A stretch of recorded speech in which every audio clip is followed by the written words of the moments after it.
Buenas tardes. Perfecto. Muchas gracias, Mauricio, y buenas tardes a todos los que están conectados. Yo les voy a comentar algunos aspectos sismológicos del volcán Turrialba. Entonces, la actividad reciente del Turrialba ha sido un desarrollo muy lento. La última actividad fue en 1864 a 1866. Y después de unos casi 150 años empezamos a ver los primeros signos de reactivación en el volcán, hasta que en el 2010 tenemos la primera erupción del Turrialba. Entonces aquí muestro la serie temporal de esta actividad reciente, 2010 al 2019, y en rojo muestra las erupciones o los periodos de erupción, y los puntos representan el porcentaje de ceniza fresca, o sea, de material juvenil en las cenizas. Entonces lo que vemos es que en 2010 ocurrió la primera erupción y después hubo una serie de erupciones anuales.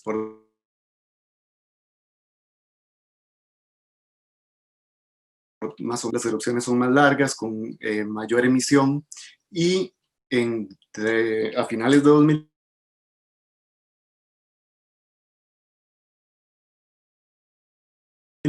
empezamos a ver actividad estromboliana y la emisión es casi que intermitente, ¿verdad? Entonces es todo este periodo hasta 2019. Ahora, si vemos el mismo periodo de tiempo, pero desde la perspectiva sísmica, entonces estoy mostrando aquí esta curva que es una medida general de la sismicidad y vamos a llamarlo el trémor volcánico de fondo de manera muy general. Y lo interesante aquí es que vemos estas caídas de la amplitud del trémor previo a algunas erupciones. Entonces eso es lo que tal vez yo en el título llamo de manera simple silencios de trémor, pero en realidad es esto, son periodos previos a erupciones donde la amplitud del trémor disminuye. Y identificamos 7, en este lapso de tiempo identificamos estos 7 periodos, lo cual es muy interesante. Y una pista está en buscar la relación con el flujo de gas magmático. Entonces, por ejemplo, previo a la erupción de 2014, vemos un descenso en el flujo de dióxido de azufre al mismo tiempo que vemos el tremor disminuir. Y algo muy parecido se ve en el POAS. Vemos este descenso aquí. Entonces, esto lo que nos sugiere es que probablemente hay un bloqueo o un sello de los conductos en el sistema hidrotermal que está impidiendo la circulación de los fluidos, y por eso vemos una disminución en la amplitud. Entonces, para esta investigación se seleccionaron 3 de esos periodos para ser estudiados más a fondo. Y la primera pregunta que surge es, o sea, ¿se detiene la sismicidad? ¿Eso es lo que está pasando? Y en realidad no.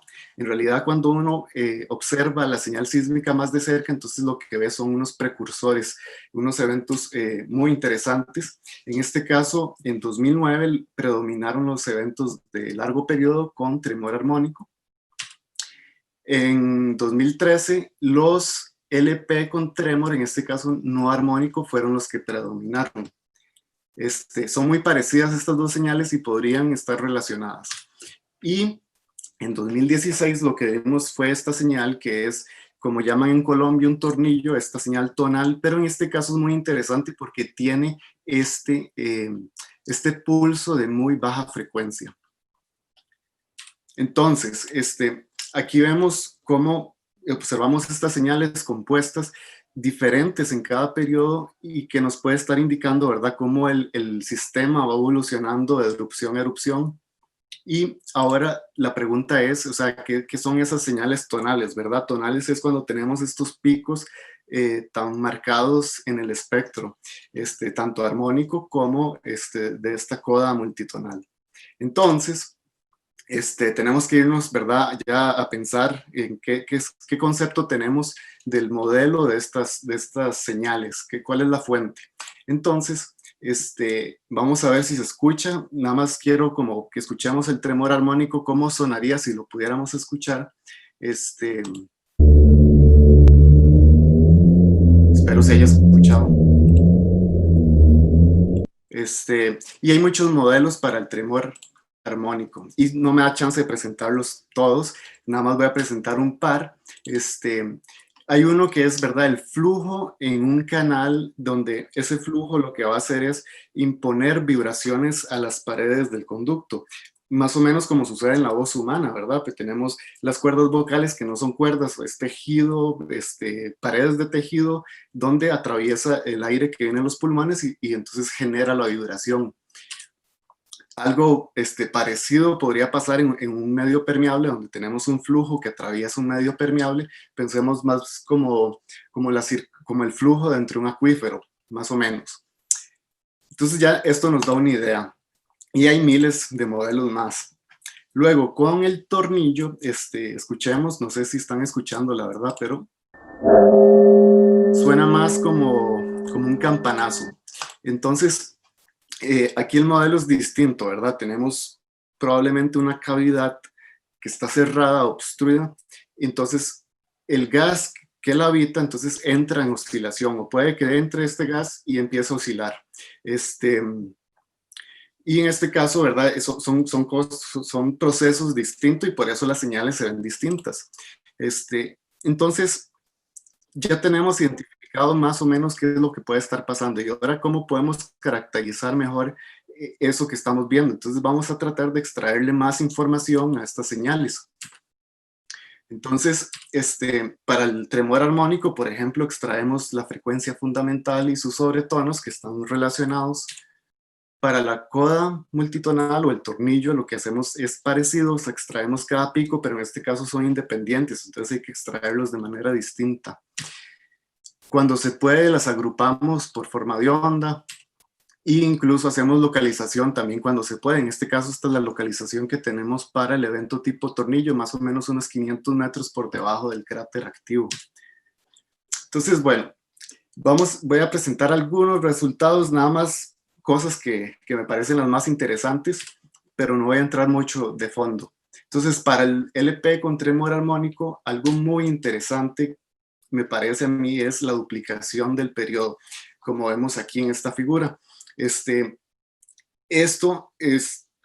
no se ha reportado en la literatura, se ha reportado en la literatura de un evento a otro, pero hasta mi conocimiento no se ha reportado dentro de un mismo evento la duplicación del periodo. Y esto es algo que se ve en la voz humana, en cantantes muy virtuosos logran bajar, ¿verdad?, la frecuencia por un factor de 2 y es lo que predice los modelos de flujo. Luego, ya cuando reducimos los datos que extrajimos, y los reducimos, ¿verdad?, a esta estadística y comparamos los 3 periodos, entonces vemos disminuciones en la amplitud, disminuciones en la frecuencia y aumentos en el número de armónicos, lo cual nos hace pensar que este conducto, tal vez el resonador en general, lo que está haciendo está ensanchándose, agrandándose y tal vez ya el proceso está perdiendo importancia como lo fue por lo menos en 2009.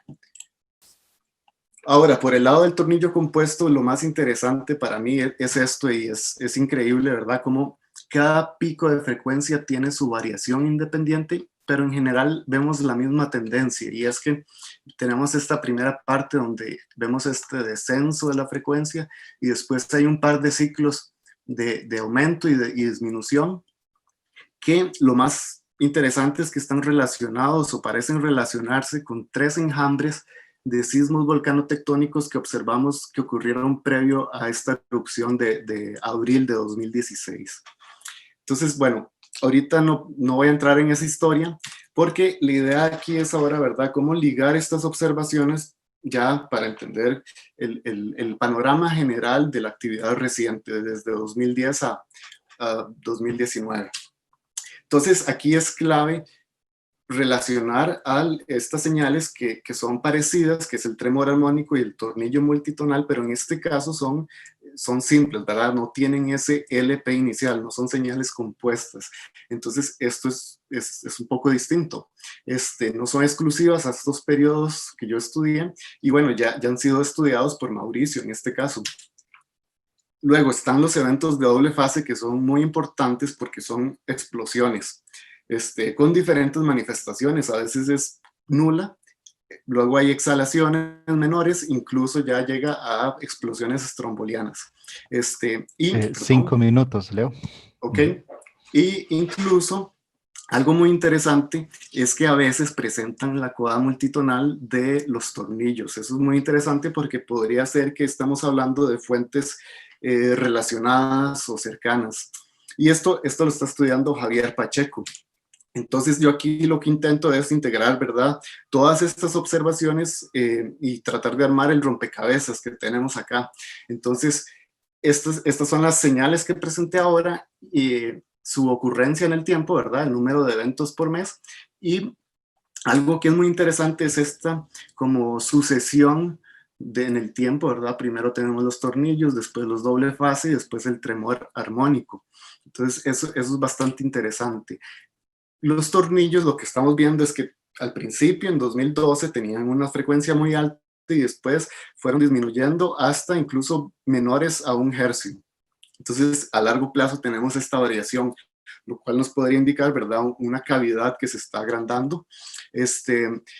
Los eventos estos de explosión tipo doble fase, al principio, en 2015, tenían poca expresión superficial, pero conforme se fue abriendo el sistema, entonces ya empezamos a ver más manifestación, incluso ya erupciones estrombolianas. Y con respecto al tremor armónico, algo muy interesante es es el análisis que hace Mauricio de la frecuencia fundamental, donde vemos que alcanza los niveles más grandes en 2017. Y esto coincide con más o menos con el momento en que se observó ya el lago de lava en el cráter, que de hecho se socavó como por 200 metros en 2017, según datos de Pablo Ruiz.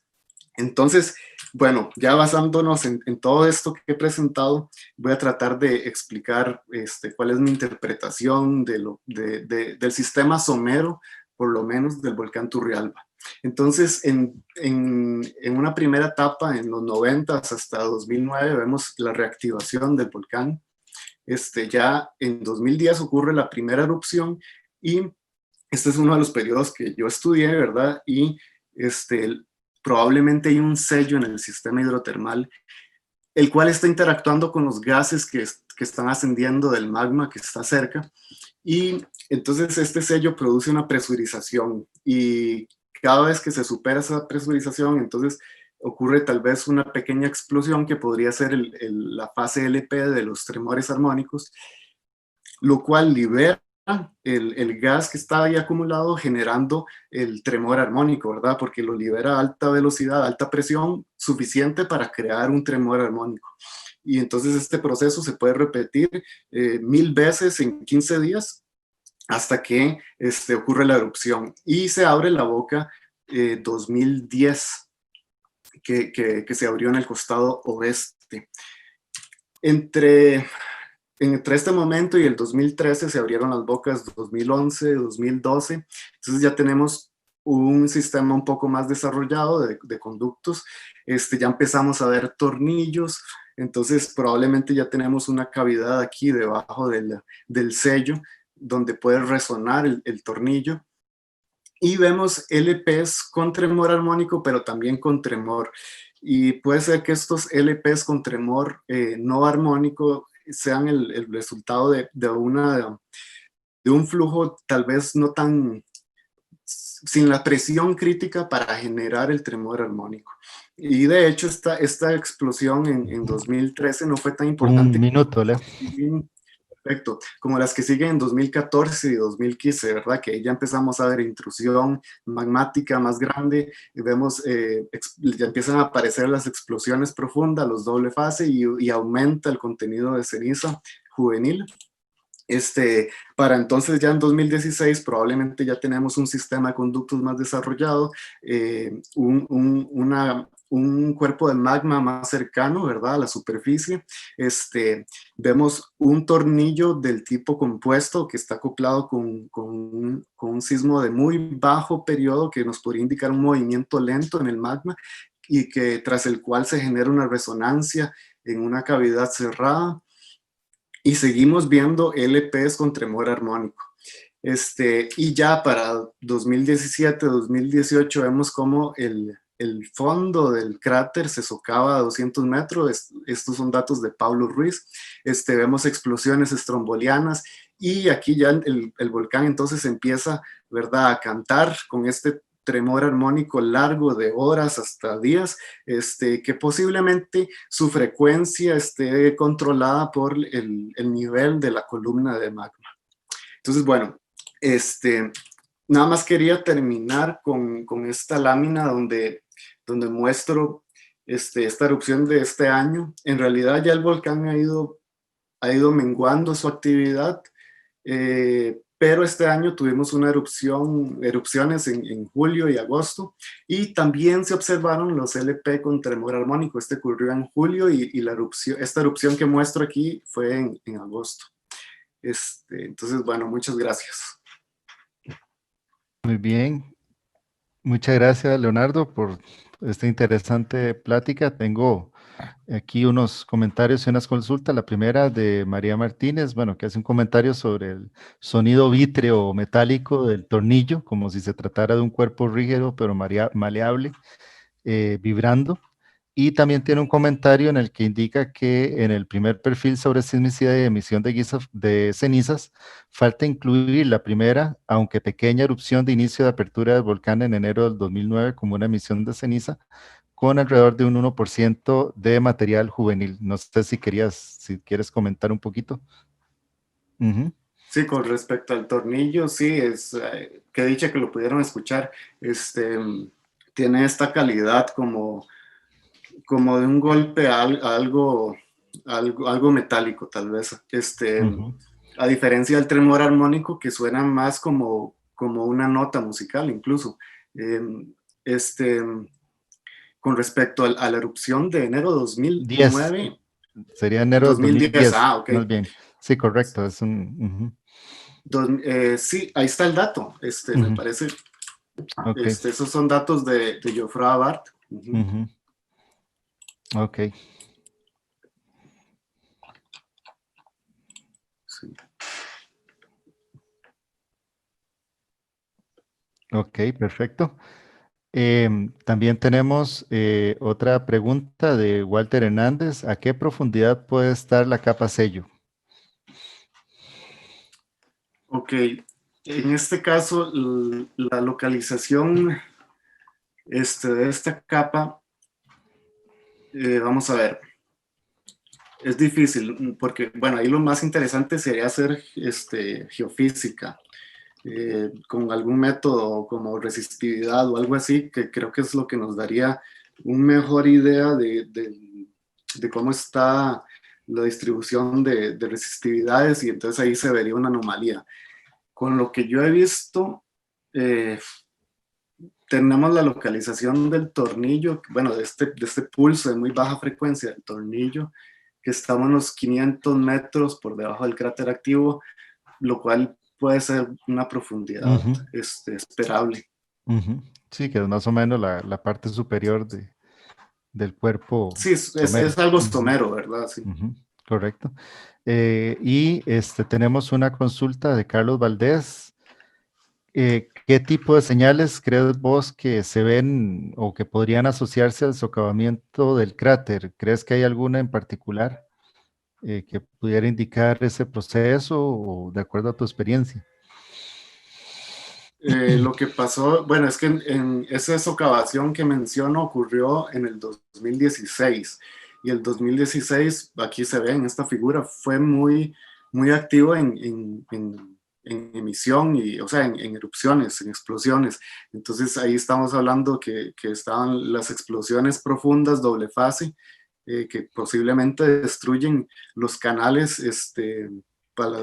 ¿verdad? Los conductos los van destruyendo hasta que se empieza a colapsarse todo el fondo del cráter. Muy bien. Muchas gracias, Leonardo, por esta Gracias a interesante ustedes. charla.